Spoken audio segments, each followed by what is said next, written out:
many of us have been impacted by breast cancer, either directly or indirectly. So when I realized that October, Breast Cancer Awareness Month, was quickly approaching, I knew I wanted to do something. The decision was simple. Let's have conversations and raise some money at the same time. Hi, everyone. I'm Jodi Silverman, empty nest, life coach, speaker, and host of In the Nest with Jodi. And to help get our conversation started, I have Jean Sachs in the nest today. As CEO of Living Beyond Breast Cancer, Jean guides the daily and long-term successes of one of America's most trusted breast cancer charities. Jean began her work with LBBC in 1996 when she became the organization's first executive director. She was named CEO in 2008.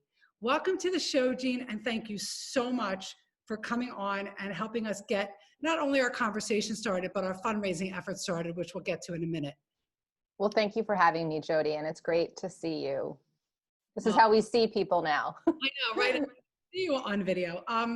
Let's start off by sharing with the world out there who LBBC is, what the organization is, and what your mission is. Sure. So, because there are a lot of breast cancer organizations, and we get this question, a lot. How do I figure out what's what? So, Living Beyond Breast Cancer is actually going to be 30 next year. So, we've been around for a while. Our entire mission is to connect people impacted by breast cancer with trusted information and a community of support. So, we're not involved with early detection. We think it's important, but it's not our main mission, and we don't fund research, but we're that place in between, which is really the bulk of it all. And I know you know this, Jodi, from your experience with the amazing Deb Strauss, that, once you're diagnosed, there are a lot of questions. There's a lot of issues. Breast cancer is complicated. It's not one disease.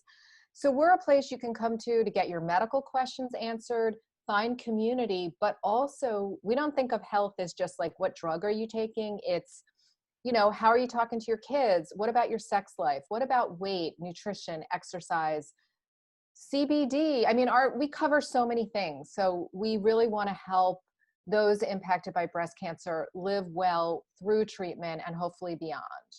Yeah, and thank you for the shout out for my sister-in-law, Deb Strauss, who sadly passed away in 2016, felt a very strong connection to LBBC. And that's how I learned about you.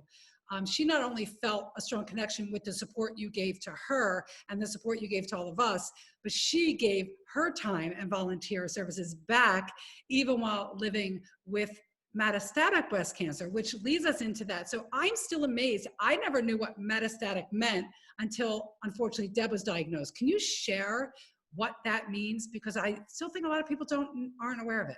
Yeah, I mean, metastatic breast cancer is the oldest breast cancer out there. It's the breast cancer that kills you. So you're not going to die from early stage breast cancer when it's confined to your breast or your lymph nodes. It is not life-threatening at that point. I mean, it could be if it spreads, but metastatic breast cancer has gone beyond the breast. It likes to go to the liver, lung, bones, and sometimes the brain. That's where it tends to reappear. It is still breast cancer. It doesn't become lung cancer or liver cancer. It is breast cancer in those organs. So once those cells have escaped and are wreaking havoc, it becomes a really different disease, and it has to be treated. You're no longer going for a cure. You're going for keeping it in check, stopping it from progressing, and maintaining quality of life. And Deb was an amazing woman because she lived with metastatic breast cancer for almost 2 decades, I think, a long time, went from treatment to treatment. And for many women that happens, and men, and then unfortunately, sometimes it's much more aggressive. So I always say to people, metastatic breast cancer is the breast cancer we all know, even though we don't think we know it, because it's what people die of. No, I'm really going to hold it together. I'm trying. I know. It's because it's very emotional. And I want to add to that for anybody watching out there that this is really hitting you hard. Deb lived really well for like you said, over 2 decades, which is unheard of. And, you just keep the hope, keep faith, keep hope. And with organizations like LBBC, you have so many services and support out there. I mean, it is a plethora of services and support where anybody, and I'm going to stress this, not just those living with it, but those that are supporting those living with it, that they can come. And I mean, I don't know if you want to talk for a minute about that. We do have a minute if you want to share anything about, because there's people out there that might want to get involved and figure out how to get involved or where they can have their questions answered. A mother taking care of a daughter taking care of a mother, me who had a sister-in-law. You want to share? Yeah, I mean, the caregiver is a big part of the team. Breast cancer is a family issue. So go to lbbc.org. We have 12,000 pages of content. If you want to search around, you can watch videos, listen to a lot of SoundClouds, read text, download PDFs of guides. We have a helpline. So if you want to talk directly to another woman who's been diagnosed with breast cancer, we do peer-to-peer matching.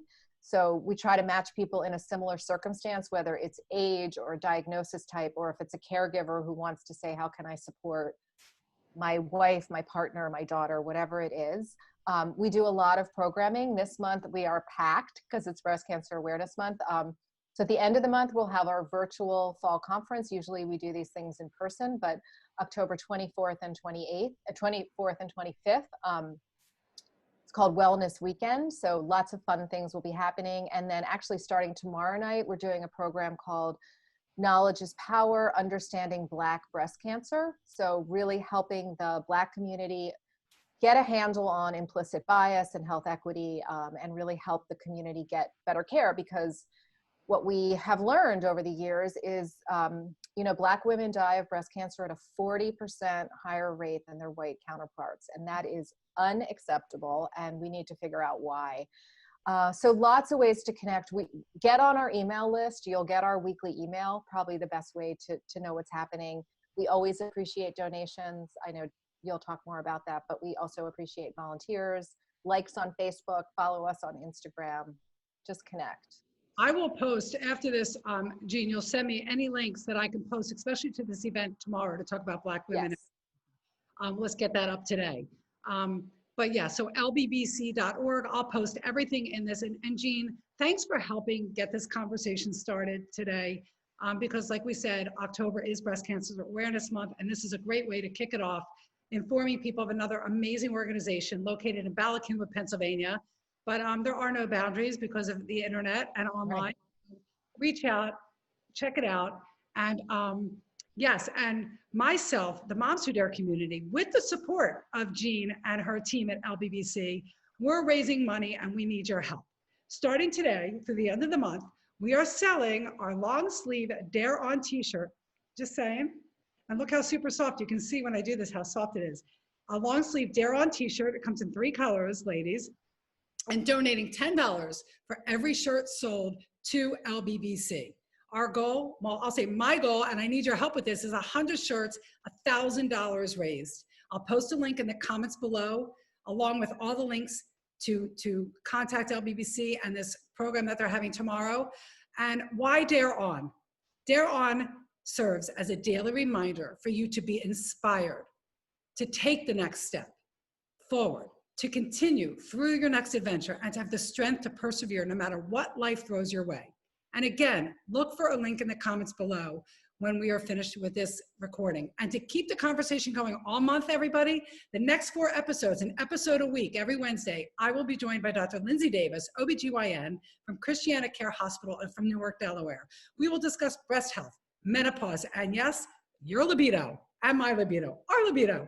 Be sure you're following us on my Facebook business page, which is just Jodi Silverman, and on Instagram at In the Nest with Jodi. And meanwhile, everyone, if you want to learn more about me, Moms Who Dare, and this show, head over to jodisilverman.com. To everyone out there whose lives have been affected by breast cancer, stay well, stay strong, and as I always say, dare on.